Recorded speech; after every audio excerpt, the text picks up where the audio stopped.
ओम नमो भगवते वासुदेवाय नारायणाय नरं चैव नरोत्तमं देवीं सरस्वतीं ततो जयमुदीरयते मुखं करोति वाचालं पंगुरुर्गीर्वाणं जगद्गुरुं वन्दे परमानन्दमाधवं।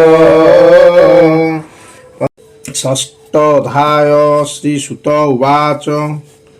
सनक आदि मुनि मध्ये सुत कहन्ति हे आनंदे, शुण सकल मुनि जने से व्यास नारद वचने। हेमंते नारदर वाणी सत्यवतीर पुत्र शुणी। नारद जन्म कर्म जेते कृष्ण को भजिले जेवंते। ए सर्व कथा जानी बारे पुणी पूछिले आउ थरे। व्यास उवाच। गले सन्यासी जेउ दिन तुम्हको करी मंत्र दान। संतोष देई कृष्ण दीक्षा गमिले जेणे तांक इच्छा। तदनन्ते कल किस तुम्भे जे अल्प बयस। जन्म सर्जना प्रजापति बालक काळु जे भकति। करी वंचंती प्राणी सर्वे तुम्भे बंचिल केउ भावे। काल प्रवेश मुनिवर पूर्व कल्पर जे विचार। किरूप हेले जाति स्मर तुमर देहु ज्ञान अन्ते। काल न हरिला केमन्ते एमन्ते व्यास मुख शुणी। ब्रह्मानंदन वाक्य भणी। नारद उवाच। शुण हे मुनि शुद्ध चेता। जे जन्म कर्मर वारता मोते परम ज्ञान देई। विप्र जे गले पथ वाही मुपुणी प्रथम बयसे। मुनि जनक उपदेशे दिन बंचई माता कोले। मन मोताए तांक मेले मोर जननी विप्र घरे। से बकी पणे दिन हरे कई पुत्र तार मुही। से मते दंडे न छाड़ई स्नेह पोषई नीति नीति। मतहु नाही अन्य गति। सेवई विप्र घरे मोते न चाहे आत्मार आयते। मोर निमित्ते भिक्षा अन्न बहुत कल्पे तार मन। अन्न बासे पाइब काहीं ब्राह्मण घरे जे मिलई। मोर भुंजिला अवशेष मोर जननी करे ग्रास। संसार ईश्वर आयते काष्ठ पितुली जेने हस्ते। मुझे ब्राह्मण घरे थाई दिग्देश काल न जानई। बालक पंचम बरस बंचई जननीर पास। मोर जननी एक दिने ब्राह्मण घरे गोदहन। जानते पथे घरु आसी सर्पे मिलिला आगे आसी। विधाता बळे से दंशिला तक्षणे जननी मोमला। मुझे माता को अग्नि देई भालई चतुर्दिग चाही। तार मरण मोर कल्याण मिलिली कले भगवान।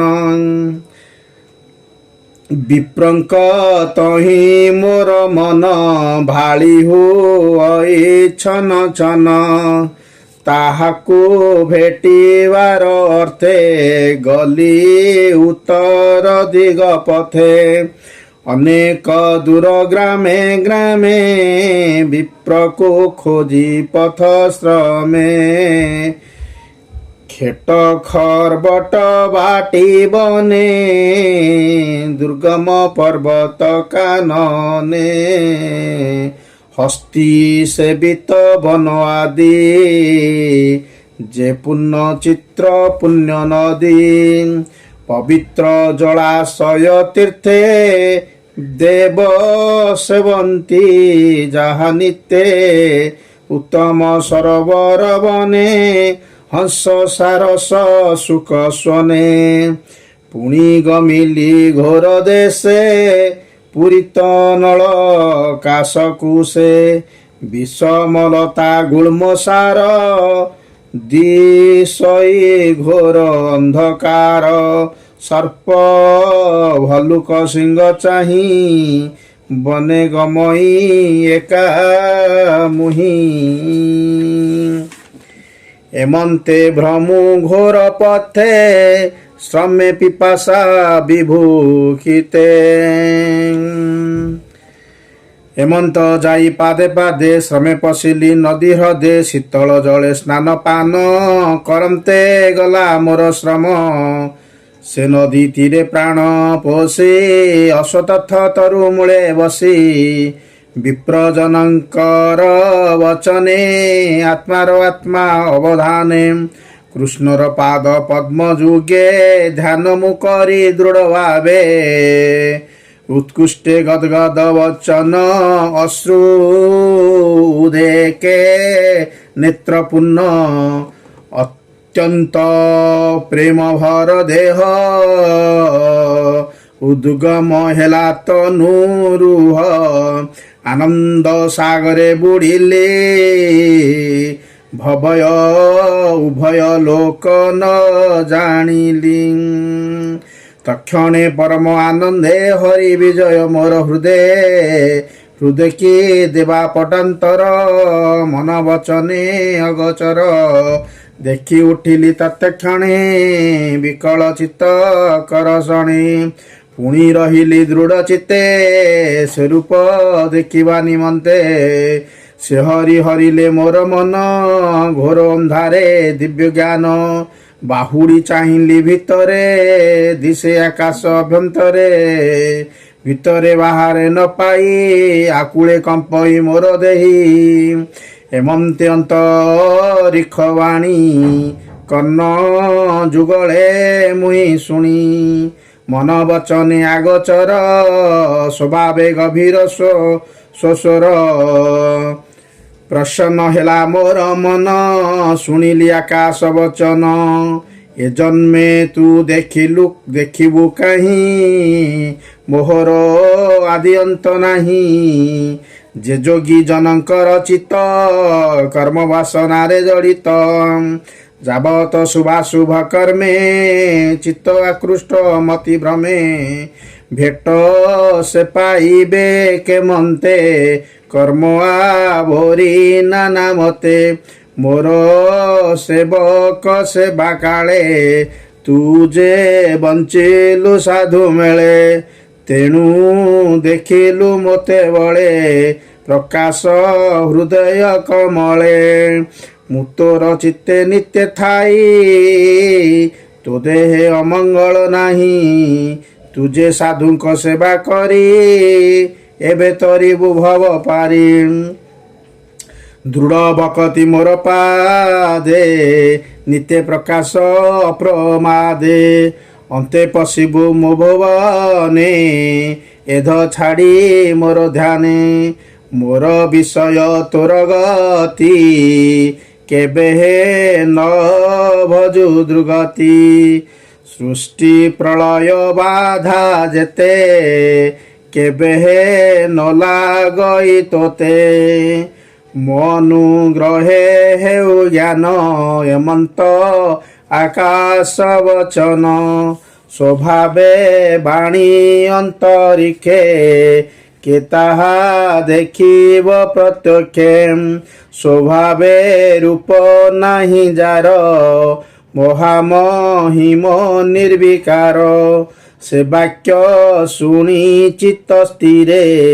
प्रणाम कली तापୟରେ ଭାବେ ହୋଇଲି କୃତକୃତ୍ୟ ଶୁଣ ହେ ସତ୍ୟବତୀ ସୁତ ସେ ବିନୁ ନ ଜାଣଇ ଅନ୍ୟ ମୋ ସର୍ବଗତି ଭଗବାନ ଏ ଲାଜ ସର୍ବପରି ହରି ଉଚ୍ଚେ ଗୋବିନ୍ଦ ନାମ ଧରି ଅନନ୍ତ ଗୁଣ ତାର ଯେତେ ଚିତ୍ତେ ସୁମରି ଅବିରତେ ପୃଥିବୀ କରି ପର୍ଯ୍ୟଟନ ବିଗତ ରାଗ ତୁଷ୍ଟ ମନ ଏମତେ ଭ୍ରମି ଅନୁଦିନ ନିର୍ମଳ ହୋଇଲା ମୋ ମନ ମରଣ ସମୟ ନିୟତ କାଳ ହୋଇଲା ଉପଗତ ସଂଶୟ ସ୍ଥିର ମୋର ମନେ ବିଜୁଳି ଜହ୍ନେ ନୀଳ ଘନେ ଦିବ୍ୟ ଶରୀର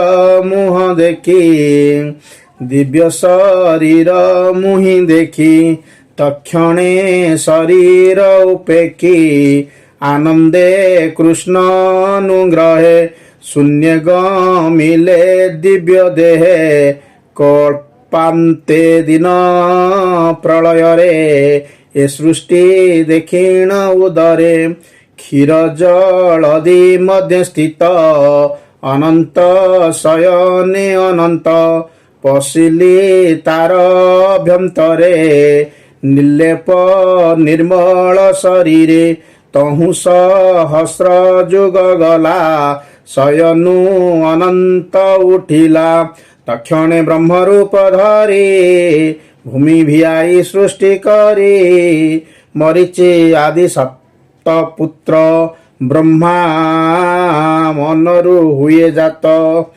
ମୁହିଁ ହୋଇଲି ତାଙ୍କ ମେଳେ ସମ୍ଭୂତ ବିଗତର କାଳେ ନିଶ୍ଚଳ ଚିତ୍ତେ ଦୃଢ଼ ବ୍ରତେ ଏ ତିନି ଲୋକେ ଭ୍ରମେ ନିତେ କୃଷ୍ଣର ଭାବେ ଭ୍ରମେ ନୀତି ମୋହର ଅଭ୍ୟାଗତ ରୀତି କୃଷ୍ଣର ଭକ୍ତି ଭାବ ବାଳେ କୃଷ୍ଣର ଭକ୍ତି ଭାବ ଭଳେ ମୁହିଁ ଗମଇ ଅନ୍ତରାଳେ ଦେବଙ୍କ ମଧ୍ୟ ମୁହିଁ ଥାଇ ନୃତ୍ୟ କରଇ କୃଷ୍ଣ ଗାଇ ଶୁଣି ସନ୍ତୋଷ ମୋର ବାଣୀ ବୀଣା ଗୋଟିଏ ଦେଲେ ଆଣି ଗାନ୍ଧାର ରାଗେ ବିଭୂଷଣା